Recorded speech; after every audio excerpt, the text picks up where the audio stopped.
Peace, how y'all doing? This is Bruce here, again from Nature's Emporium. All right, in collaboration with North Chicago Think Tank, this is part of a 60-day healthy initiative. So, we're still dealing with this Chipotle pepper, okay? So, I'm gonna think of a different dish that we can add with this Chipotle pepper. And I thought about a great meal for my vegans, I don't know, vegetarian people who don't eat meat, whatever, category you like to put yourself into, whatever, title you like is fine with me. So I wanted to probably do a great meal idea for those that's looking for a meal without meat that can be filling and also very nutritious. So I call it my vegan cream of mushroom, no dairy at all. I love cream of mushroom soup. However, me and the dairy don't always get along with lactose and me being lactose intolerant. So I came up with a different version using yellow squash, sea moss, and then we're going to incorporate this chipotle pepper, and we're going to incorporate the shallots and some garlic cloves, and I'm going to add in some yellow onions. I've actually used my red onion already, and then we got some celery stalks, our mushrooms, our yellow squash, our sea moss gel, and then we're going to put in some baby spinach leaves at the end. All right, so I'm going to go ahead and start this actual meal and take you along the way. Shooting. Okay, everybody. So the first step in making our vegan cream of mushroom squash soup is we want to actually roast our yellow squash. So those who've never actually cooked or roasted squash, it's pretty simple and easy. We're going to turn the oven to 400 degrees. We're going to put some aluminum foil on a pan, and then we're going to grease that with some extra virgin olive oil. Then we're going to take like a potato peeler, and you're going to actually peel the thin layer of skin off of the yellow squash. After doing so, basically just going to cut it in half, and then you're going to take a spoon, and then we're going to just spoon out the seeds in the middle. And then once you're done, it should look like this.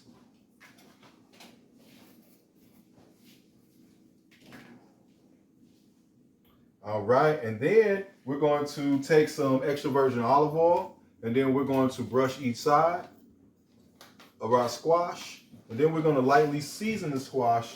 I'm using some Cajun seasoning. You can salt, pepper, garlic, or in this case, I'm just using a little Cajun seasoning, some Old Bay. I like just to add that flavor to our meal. We're going to turn them that they're basically face down, or hollow side down. Now, the reason I'm doing this because it only takes about 10-15 minutes for the squash to actually cook. The way you'll know it's done is it becomes very soft. When you press it, it'll just sink in. So that's all we're doing is to basically roast the squash. So we're going to do this and then put it in the oven for about 10 to 15 minutes and check it. Just keep pushing it down, do a quick poke to make sure it's nice and soft, and then we'll pick up from the next step from there.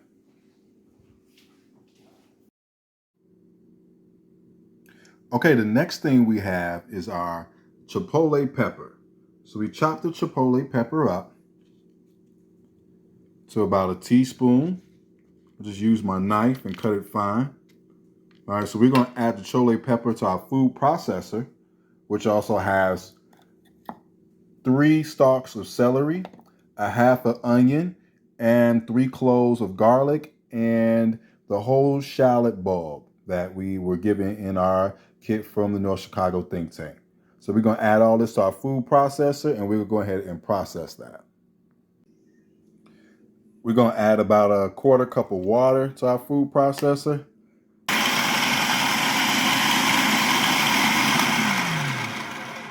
Okay, let's take a look at this. Okay, that's going to become our pot liquor. Okay, so that's our base. Once our actual squash is done, and we're going to blend that next, we're going to combine all that in a pan. All right, so right now we still wait on our squash. Okay, so our squash is done. Took about 20 minutes at 400 degrees. So just to show you what I mean when you know it's done, clearly you can see I push it. It pushes in, it doesn't push back. It's no longer firm, it's soft. That's how I know my squash is actually done and ready to go into the blender. So the next step now is that we're going to take the squash and we're going to put it in the blender, and we're going to blend this, we're going to puree it. All right, so that we get a nice sauce. Because remember, we're making a soup. So we want to liquefy this. So now we're going to go ahead and start that process. Okay, so we put our actual yellow squash into the blender. Okay, and then we're going to add some vegetable stock. We're going to do a 1 cup of vegetable stock with our actual squash, and then we're going to put it on puree to liquefy everything. Okay, while I'm using vegetable stock, you can use any liquid cream. Coconut milk is another great liquid that gives it a rich flavor, as well as it works as a thickener, pairs well with the sea moss. You can use plain water because we're going to cook it down to concentrate anyway. So whether it's water, vegetable broth, coconut milk, all work fine. Okay, so now we're going to go ahead and liquefy our yellow squash. So we're going to press the puree setting.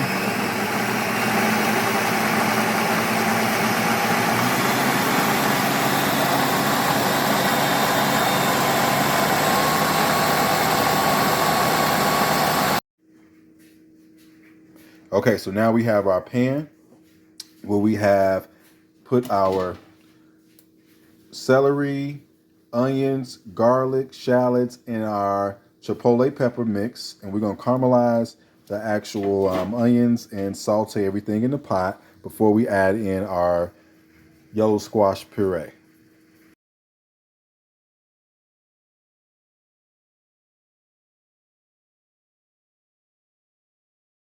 Now what I'm going to do is I'm now going to add in some chopped mushrooms. So I love me some mushrooms. Great, that's cream of mushrooms, so it's going to call for some mushrooms. So I took a 16-ounce package of mushrooms, chopped them up, sliced them into little pieces here, and then we're going to add them to our pan. All right, so now you'll notice our mushrooms are cooking down. We've actually cooked the water out of them. I added about another teaspoon of salt and pepper, all right, just to blend in the flavors and add a little flavor to our mushrooms and bring out the flavor in our celery, onions, our actual pepper, and our garlic and our shallots. All right, so now if you look there, we're good. We got a nice liquid. This has probably been going for about a good 10 minutes. I got it on high. So now what I'm gonna do is turn this down to medium heat, medium fire. And now I'm gonna pour in my yellow squash puree. Then I'm gonna add a little water here so we can get the rest of the actual squash on the sides.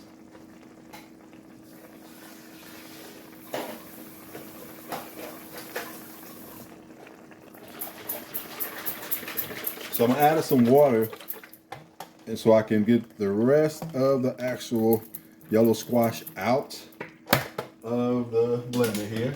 It's okay because we're about to simmer this, so that water's gonna cook down. So right now I'm just gonna mix everything in there. So look at this.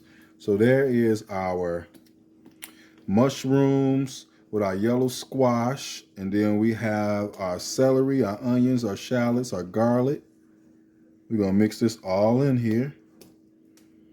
Right now it's thick, so now we're gonna thin it out. Okay, so we've been simmering the cream of mushroom soup for about 10 minutes, 10-15 minutes. Technically, it's really done.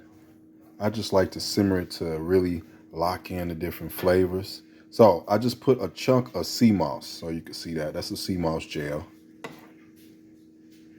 And that's some purple sea moss. No fruit in there. I don't add fruit to my sea moss. Not in that form. I add sea moss to my fruit smoothie. Okay.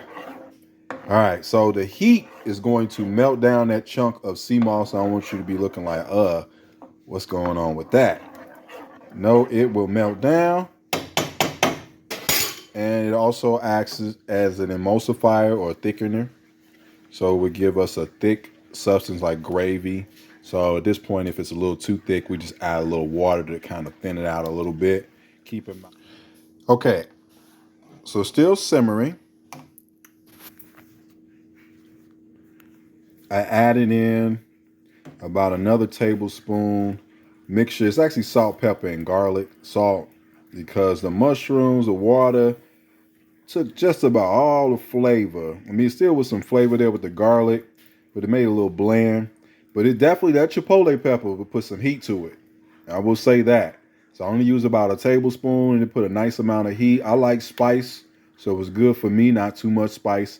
Those is not flavor versus spicy, then you probably want to do, I would say, maybe a teaspoon versus the tablespoon amount that I put in there. All right, and then the last step, because at this point, I mean, it's just about how long you want it to cook. I tasted it, everything is hearty, tastes good. I'm going to put about 2 cups of baby spinach leaves in there. And at this point, you can just turn it off and just kind of massage those leaves in there.